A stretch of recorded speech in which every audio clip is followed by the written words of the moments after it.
I am Ranger Bess Fagerstrom. Hello, I'm Ranger Eric Koenig. Hello, I'm Ranger Morgan Bissell. Welcome to Carlsbad Caverns National Park and World Heritage Site. It goes all the way down to 750. The first elevator shaft was blown in 1931. Since then, we've made many improvements on and renovations on the elevators to what we have today. Over here behind me is our historic lunch area. Back in the early days when it was only accessible, this cave was only accessible on a guided tour, it was an all-day affair. And so you better believe by the time people got down to the big room, they were real hungry. So we needed to start providing people with food fairly early on. And so the Carlsbad Caverns Trading Company was established and is still hosting concessions in this cave to this day since the early 1900s.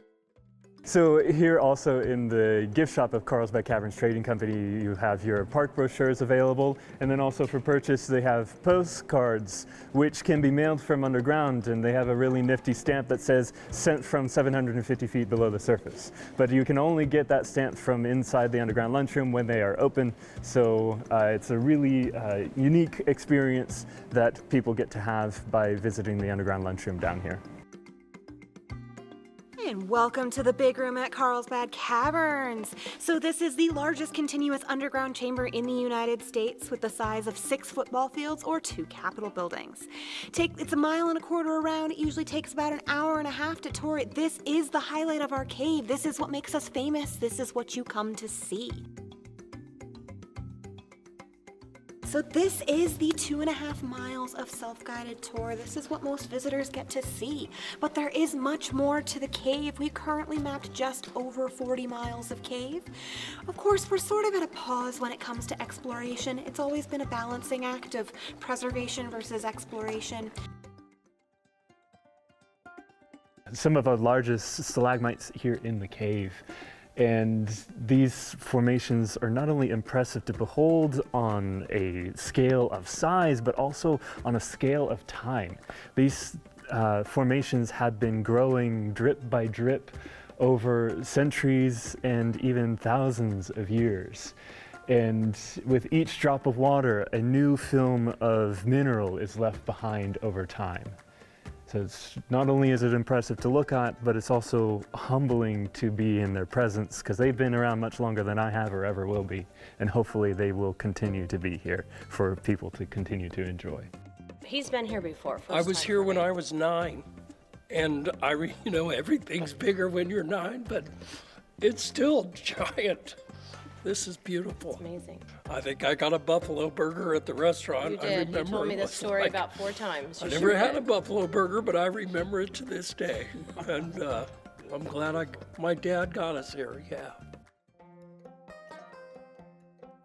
The last major discovery that happened in this cave was back in 2018 when several cavers, a group of female cavers who call themselves the Twisted Sisters, were able to fit themselves, due to their smaller stature, into some smaller passageways that previously thought were unable to be reached. And they found some extra chambers of this cave, places that they named Wriggler's Relief, Lady's Lament, and a location where they found a large series of bat bones, a place that they ended up calling the Tomb of the Sky Bears. So the giant stalagmite behind me is called the Crystal Spring Dome. It's also referred to as the silent bell because it does have a bit of a bell curve shape to it. You got a big bell dome and then also the rim of it. As we get closer, you'll notice it kind of builds a shelf out over a pool that's beneath the stalagmite.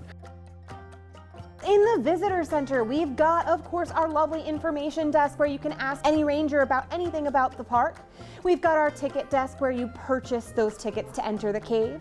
There's also our bookstore, which is our non-profit store, and our gift shop as well. We also have exhibits where you can learn about the cave and the surface of the Chihuahuan Desert and the Guadalupe Mountains.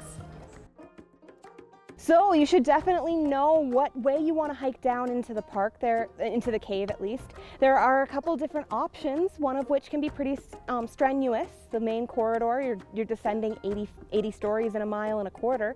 We tend to get folks that think they can do that, and run into trouble. So we want to make sure everyone's having fun. You want to know whether you are able to do that hike down, or you want to take the elevator and just have a fun, relaxing time instead. So in addition to being a national park, Carlsbad Caverns also has the honor of being a World Heritage Site under UNESCO of the United Nations. We have been able to hold that honor since 1995, and this means that not only do we belong to the American people, but we belong to all citizens of planet Earth.